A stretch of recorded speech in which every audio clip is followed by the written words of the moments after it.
특별히 우리 스님님 큰딸 주원이라고 하는데요. 위에서 기도해 주시고 서울에서 혼자 대학을 다니는데 몸이 많이 힘들다고 합니다. 그래서 기도 많이 해주시기 바랍니다. 우리 성경 말씀 같이 한번 읽겠습니다. 넘겨주세요. 시작. 맥추절을 지키라. 이는 내가 수고하여 밭에 뿌린 것의 첫 열매를 거둠이라. 이 맥추절, 수장절, 구약의 절기가 많이 있는데 우리가 구약의 절기를 지키는 것은 아닙니다만은 여기 보면 이 맥추절은 무엇을 기념해서 드렸던 절기입니까? 첫 열매를 드린 거두고 하나님 앞에 감사합니다 하는 절기거든요. 이 사계절이 뚜렷해 가지고 이제 봄 되면 이 봄에 열리는 이 봄에 추수하는 그런 과일들이 많이 있죠. 지난주에 이 과일들을 제가 좀 사면서 주로 지금 열리는 과일들을 샀습니다. 핵과일을 사면서 하나님 앞에 이 감사를 드렸는데요. 우리가 최근에는 농사를 짓지 않지만 이렇게 맥주 감사주의를 지킨다는 것은 그래도 우리가 농사를 짓지 않지만 먹을 것을 하나님께서 주셔서 먹고 있지 않습니까? 그죠? 그래서 첫 열매에 대한 감사도 의미가 있고요. 또 한국교회는 한 해의 절반, 이 맥주 감사절을 7월 첫 주에 지킵니다. 그러면서 한 해의 절반을 지켜주시고 또 남은 반년도 하나님의 은혜 가운데 살아가겠다라는 그런 다짐으로 맥주 절기를 지키는 것입니다. 서양 속담에 이런 말이 있다고 합니다. 한번 생각해 보세요. 제일 가르치기 어려운 수학 문제는 무엇일까요? 제일 가르치기 어려운 수학 문제. 그것은 우리가 받은 복을 세어보는 것이 제일 어렵다라는 말입니다. 잘 사는 사람, 또 못 사는 사람 차이가 있을까요? 없을까요? 있습니다. 이 대표적인 차이가 이 미국 있잖아요. 미국하고 바로 밑에 어느 나라가 있습니까? 멕시코가 있죠. 미국은 잘 사는 이유가 있고 멕시코는 못 사는 이유가 있는데요. 분명하게 이 감사의 문제를 놓고도 구별할 수가 있습니다.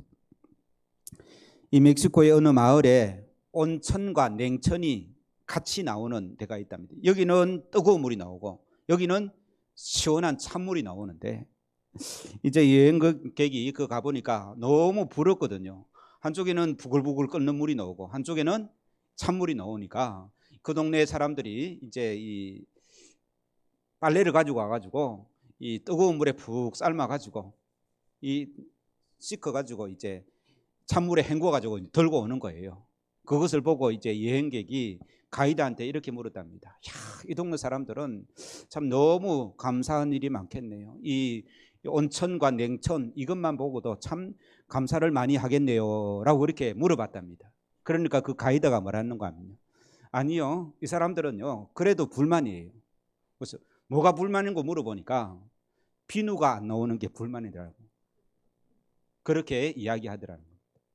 그러니까 감사할 조건이 충분히 많은데도 뭐가 때문에 없는 것 때문에 더 불평하는 것이죠.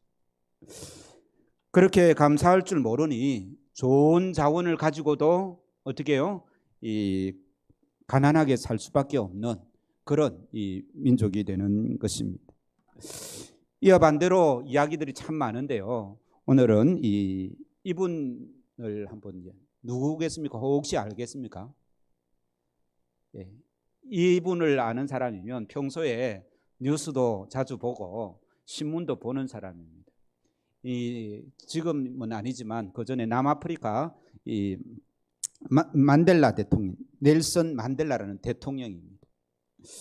이분은요 어릴 때 족장의 아들로 태어났고 이 학생 때에 이 기독교계 통해서 교육을 받았습니다. 그런데 흑인 차별에 대한 저항 운동을 하다가 무기징역 선고를 받고 로벤섬이라는 교도소에 갇히게 되었습니다.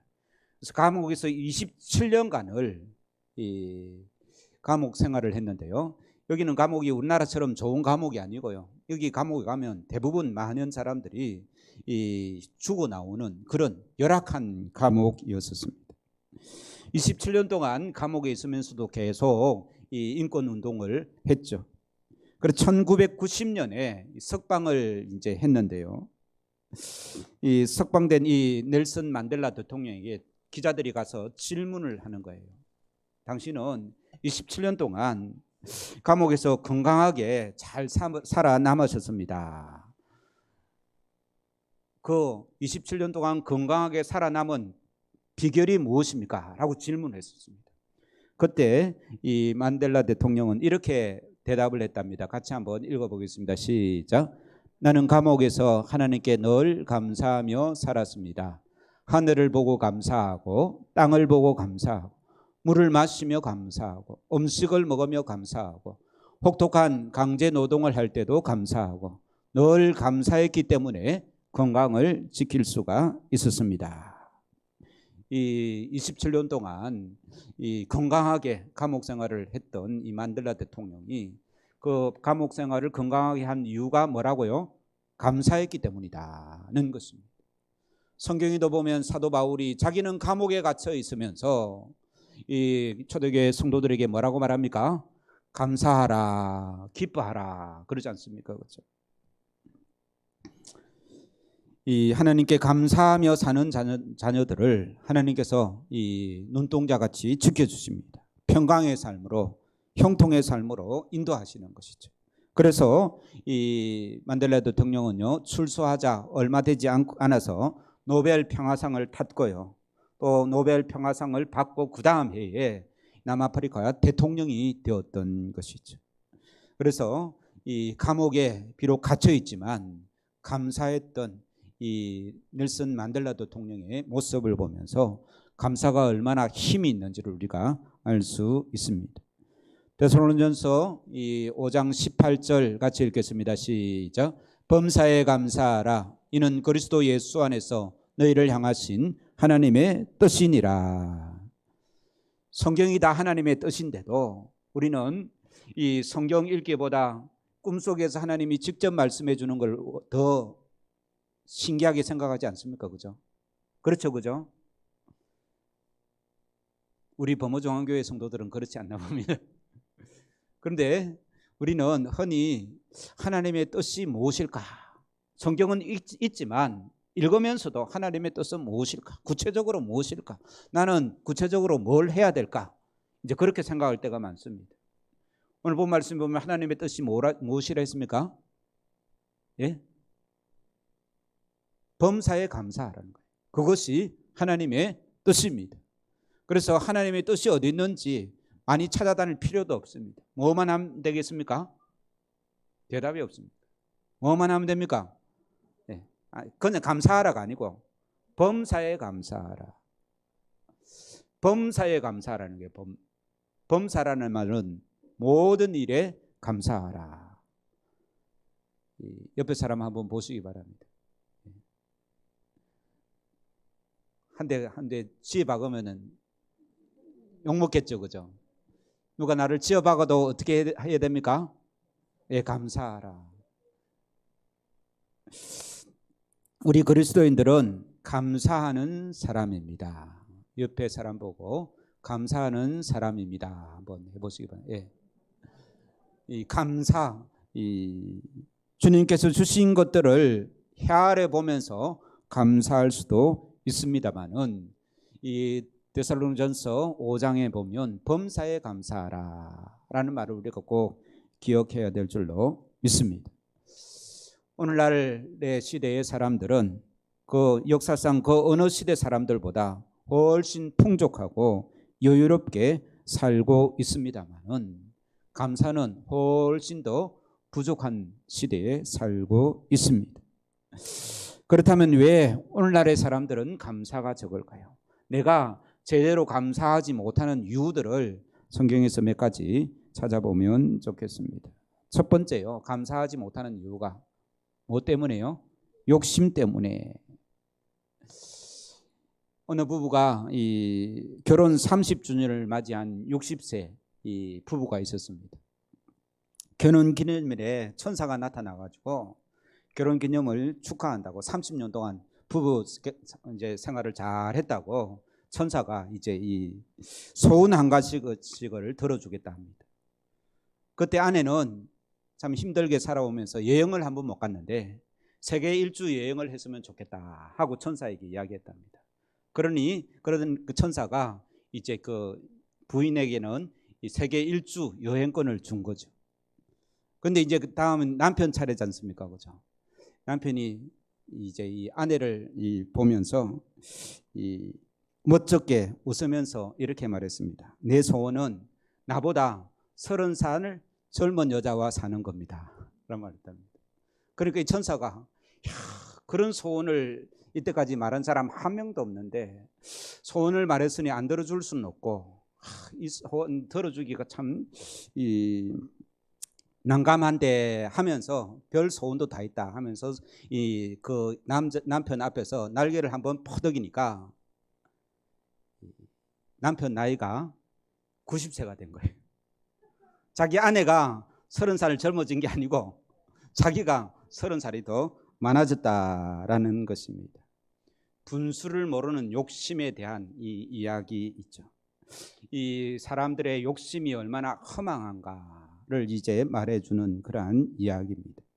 사람의 욕심은 너무 높아가지고요, 이 커트라인도 없다라고 이렇게 말합니다. 심지어 하나님도 사람의 욕심을 채울 수 없다는 그런 말도 있습니다. 욕심과 감사는 같이 살 수 없습니다. 그래서 하나님 앞에서 감사한 생활을 하려고 하면 무엇부터 버려야 되겠습니까? 욕심부터 버려야 됩니다. 사도 바울은 이렇게 고백합니다. 같이 읽겠습니다. 시작. 내가 비천에 처할 줄도 알고 풍부에 처할 줄도 알아.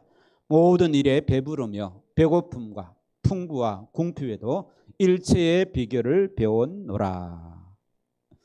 가난해도 괜찮고 부유해도 괜찮고. 이 다음 구절이 어떤 구절인지 아십니까?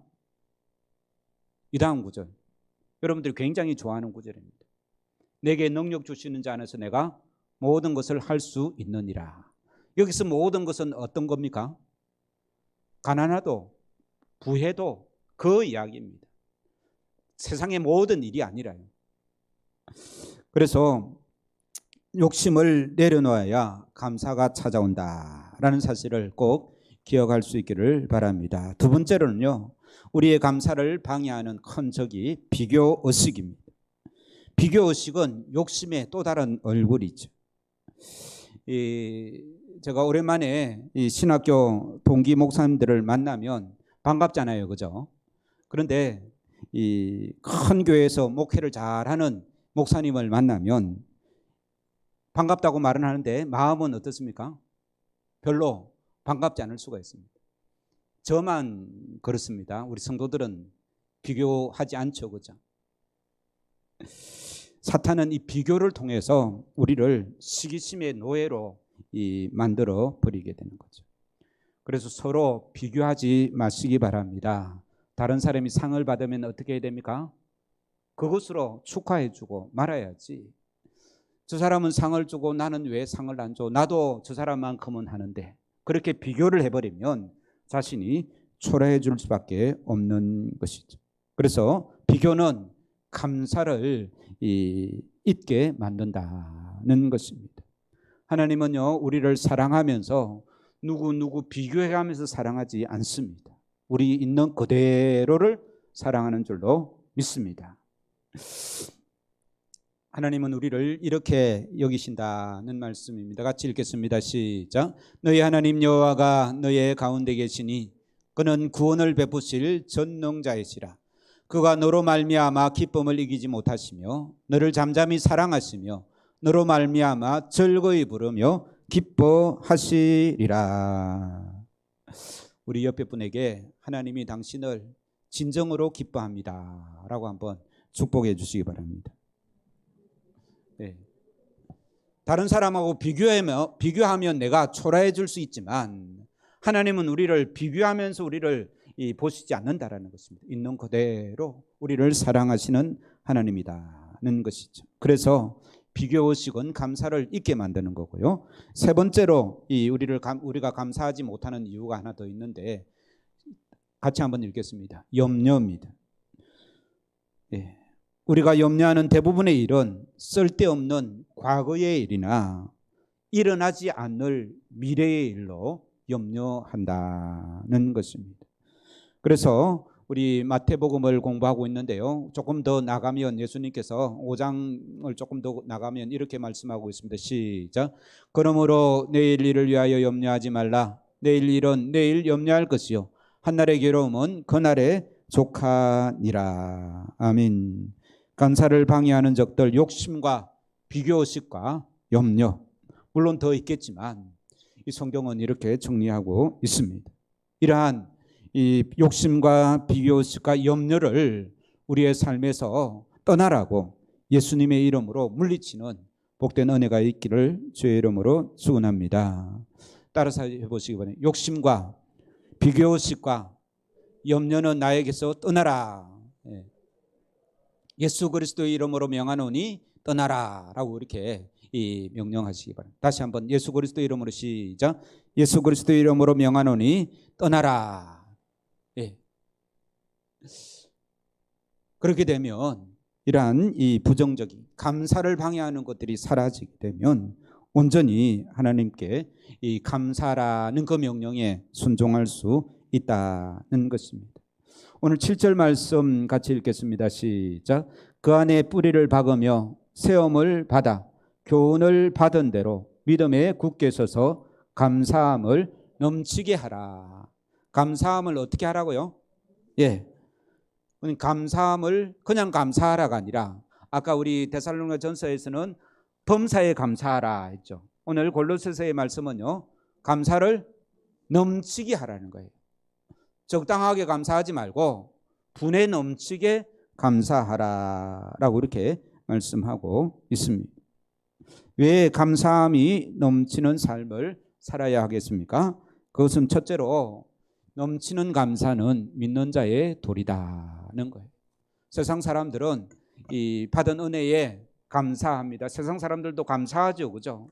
감사합니다. 그런데 예수 그리스도를 믿는 사람들은요, 넘치는 감사가 우리 믿음의 기본적인 도리다라는 말씀인 것이죠.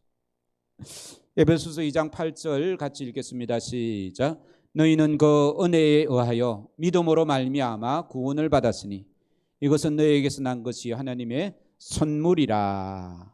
우리는 구원이라는 큰 선물을 받았습니다. 1,000만 원이 좋겠습니까? 구원이 좋습니까? 다시 묻습니다. 1,000만 원이 좋습니까? 구원이 좋습니까? 구원하고 다르죠, 그죠? 예, 우리가 받은 것은 구원이 아니라 구원입니다. 죄와 사망의 권세에서 예수 그리스도의 그 십자가의 은혜로 하늘나라 백성으로 삼아주신 것이죠. 그 구원의 은혜는 돈으로 살 수 없는 은혜인 줄로 믿습니다. 주택복권 10번을 당첨받는 것보다 구원의 은혜가 훨씬 더 큰 줄로 믿습니다.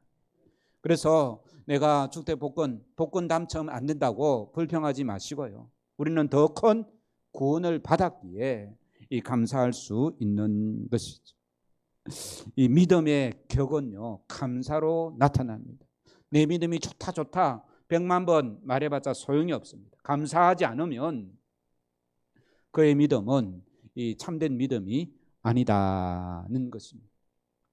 하나님 앞에 늘 감사하는 삶으로 살아가는 자가 이 구원을 받은 이 6절 보세요. 그러므로 너희가 그리스도 예수를 주로 받았으니. 예수님을 무엇으로 받았다고요? 주님으로 받았으니. 예수 그리스도를 믿는 믿음의 백성이 되었으니 그 안에 뿌리를 깊게 박고 세움을 받아 교훈을 받는 대로 믿음에 굳게 서서 뭐 한다고요? 믿음에 굳게 서서 뭐 한다고요? 감사를 넘치게 하는 거예요.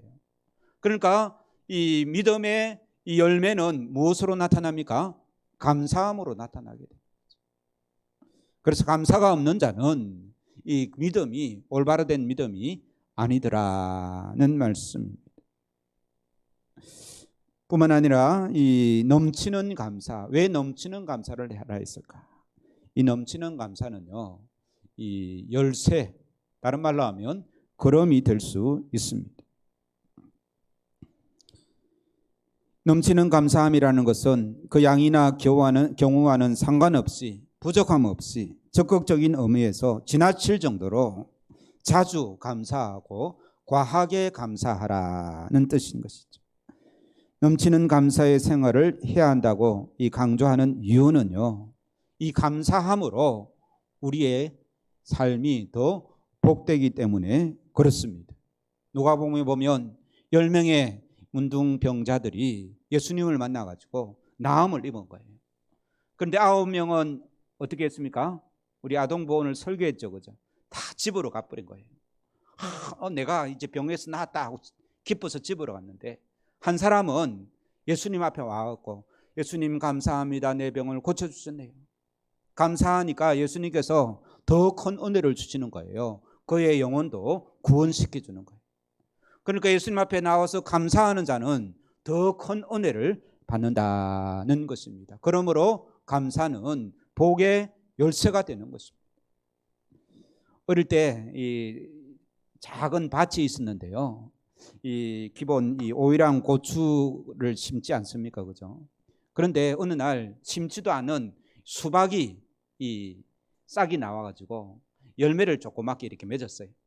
그래서 제가 이제 그 수박을, 그 당시 수박 농사를 안 지었기 때문에 수박을 참 먹기 힘들었는데, 이 수박이 크면 먹어야지 하면서 매일매일 그 수박 자라는 걸 보게 됐었습니다. 그런데 다른 것들은 막 크는데 그 수박은 크지 않는 거예요. 그래서 아버지한테 물어봤습니다. 물어보니까 그 수박이 크지 않는 이유가 무엇 때문에 안 컸다고요? 예, 거름을 안 줘서 안 큰다. 다른 것들은 일부러 이제 심고 가꾸니까, 거름을 주고 가꾸니까 고추도 크고 오이도 컸는데, 수박은요, 이 저절로 심겨진 거잖아요. 일부러 심은 게 아니고. 그러니까 저희 아버지가 거름을 안 준 거죠. 그러니까 수박이 크게 맺히지 않고 요만하게 제대로 먹지도 못하는 수박이, 그런 경험이 있는데요, 이 감사는 이 걸음과 같습니다. 무엇과 같다고요? 걸음. 우리가 감사라는 걸음을 우리의 인생에 자꾸 주면 우리 삶은 더욱더 풍성한 열매로 맺힌다는 것입니다. 아까 시작하면서 제가 멕시코 사람들은 이 온천과 냉탕을 줘도 불평한다 했지 않습니까, 그죠? 그런데 미국 사람들이 제일 이 입에 많이 말하는 단어가 뭔지 아십니까? 예, 땡큐입니다. 잘 아시네요. 미국 사람들은 이 땡큐라는 말을 늘 입에 달고 다니는 거예요. 땡큐가 뭐예요? 감사합니다잖아요. 감사합니다라는 말을 자주 하니 그 땅, 미국 땅이 얼마나 힘도 있고 잘 살게 됩니까? 이건 단순히 미국이 좋고 그런 뜻이 아닙니다. 그 사람들의 삶의 방식이 감사가 넘쳐나기 때문에 하나님이 그 땅에 더 복을 주시더라는 말씀입니다. 그래서 우리는 오늘 설교를 들었는데요, 이제 제가 설교를만 하는 게 아니고 이번 주도 숙제를 드리겠습니다. 따라서 한번 해보십시다. 시작. 감사와 불평도 습관이다. 불평을 왜 하는지 아십니까? 어릴 때부터 늘 불평을 듣고 자랐기 때문에 나도 모르게 불평을 하는 거예요. 그게 훈련된 거예요. 습관되어. 그런데 감사를 이제 습관화시키면 우리도 감사의 사람이 될 수 있겠죠, 그죠? 물론 성령님의 충만한 은혜 받아서 나도 모르게 감사가 술술 흘러나오면 얼마나 좋겠습니까? 그런 사람에게는 감사 설교 안 해도 감사 잘합니다. 그런데 그렇지 않는 우리 모두에게 감사는 하긴 해야 되는데, 성경이 살아있으니까 이제 하려고 하면 훈련이 필요한 것이죠. 그래서 제가 숙제를 내드리겠습니다. 우리 권사님들 잘 들으세요. 이 구역원한테 전화를 매주에 한 번씩 해가지고 먼저 자기가 권사님이 감사한 이야기를 하나 하고 구역원들에게 이 감사의 이야기를 하나 들어가지고 이제 이 카톡방에, 권사님들 카톡방이 있죠. 카톡방에 감사의 제목들을 올리시기 바랍니다. 아시겠습니까? 매일 하나씩 우리 안수 집사님 두 분도 매일 하나씩 감사의 이 제목들을 올려주시고 이렇게 해주셔서 감사합니다. 우리 구역원 중에 누가 있는데 그분은 이런 감사를 합니다. 이제 그런 것들을 매일 하나씩 숙제입니다. 그래서 우리 교우들도 권사님들이 전화 오면 이 감사 제목을 이야기하라는 것보다 해가지고 준비를 해 놓으시기 바랍니다. 그렇게 훈련을 하게 되면 나도 의식을 하는 거예요. 그래서 이 미국에서 한참 유행했던 것 중에 하나가 이 감사 이 팔찌라는 그런 것도 있었습니다. 감사를 하려고 애를 쓴 거예요. 왼쪽에 팔찌 5개를 차고 있다가 자기가 감사합니다라는 말을 하면 그 팔찌를 오른쪽으로 옮기는 거예요. 왔다 갔다 하는 거예요. 그래서 왔다 갔다 2번 하면 10번 감사가 되는 거죠. 하루에 10번 감사. 그래서 우리 범어종합교회 모든 성도들은 서로 감사를 하면서 특별히 넘치도록 감사를 하면서 이 억지로 감사, 이 넘치도록 감사를 조금 다르게 표현하면 억지로 감사하는 거예요. 옆에 사람에게 이야기하시기 바랍니다. 억지로 감사해도 하나님이 기뻐하십니다. 예, 억지로 감사. 예. 그럴 때에 이 복을 주시는 것이죠. 오늘 아동부에서 이 달란트 잔치를 했는데요. 우리 멋진 남자친구 2명이 이 달란트 가지고 저에게 커피를 이제 바꿔 가지고 저한테 커피를 주더라고요. 예. 물론 아이들 다 사랑스럽고 귀하지만 저한테 커피를 준 친구는 쓰다듬어 줘도 한 번 더 쓰다듬어 주겠죠, 그죠? 그 제 마음만 그렇습니까? 하나님의 마음도 그렇다는 것입니다. 억지로라도 감사하시기 바랍니다. 그리고 또 부모에게 또 가족들에게 감사하다는 말을 많이 하시기 바랍니다. 감사는 무엇과 같다고요? 그름과 같고 그름을 잘 주면 나의 삶이 풍성한 열매가 맺히죠. 감사는 복의 열쇠입니다. 그 감사의 키를 잘 활용해서 우리 삶에 감사가 넘쳐나는 이 복된 믿음의 성도들 되기를 주의 이름으로 축원합니다. 그래서 모든 일에 감사하는데요. 제가 귀한 글이 있어서 설교 결론을 대신해서 우리 같이 읽는데요. 먼저 내가 몸이 좀 아프다, 건강이 좋지 않다라는 분부터 읽겠습니다. 시작. 지금 병들어 있습니까? 하나님께 감사합시다. 지금이야말로 우리 심장이 뛰는 것도 하나님의 은혜임을 깨닫고 우리 생명으로 주님을 위해 살 때입니다. 그 다음은요, 어떤 사람이 읽으면 좋은가 하면요, 나는 건강하다 하신 분이 있습니다. 시작. 예, 많이 넘어갔는데요. 다른 거네. 같이 읽겠습니다. 시작. 지금 가난에 처해 있습니까? 하나님께 감사할 때입니다. 물질에 노예됨 없이 오직 진리를 위해 우리 몸을 덜 줄 수 있는 기회입니다. 지금 부유하십니까? 하나님께 감사할 때입니다. 하나님의 선한 청지기가 되는 기쁨을 누릴 기회입니다. 지금 실패의 자리에 있습니까? 하나님께 감사할 때입니다. 이제야말로 나의 뜻이 아닌 하나님의 뜻이 이루어짐을 겸손히 기다릴 때입니다. 지금 성공했습니까? 하나님께 감사합니다. 교만에 빠짐없이 오히려 하나님의 영광을 나타날 때입니다. 우리 청년들 시작. 지금 젊었습니까? 하나님께 감사합시다. 우리는 무엇이든 도전할 수 있고 우리의 실수가 인정되는 시간입니다. 그 다음 안나예요. 시작. 지금 상대적으로 늙었습니까? 하나님께 감사할 때입니다. 그동안 쌓은 경륜으로 이제부터 남을 위해 삶의 그늘을 제공할 수 있는 거목이 되어갈 것입니다 하면서 자기의 상황이 어떤 상황이든 감사할 거리를 찾는 복된 성도들 되기를 주의 이름으로 축원합니다. 우리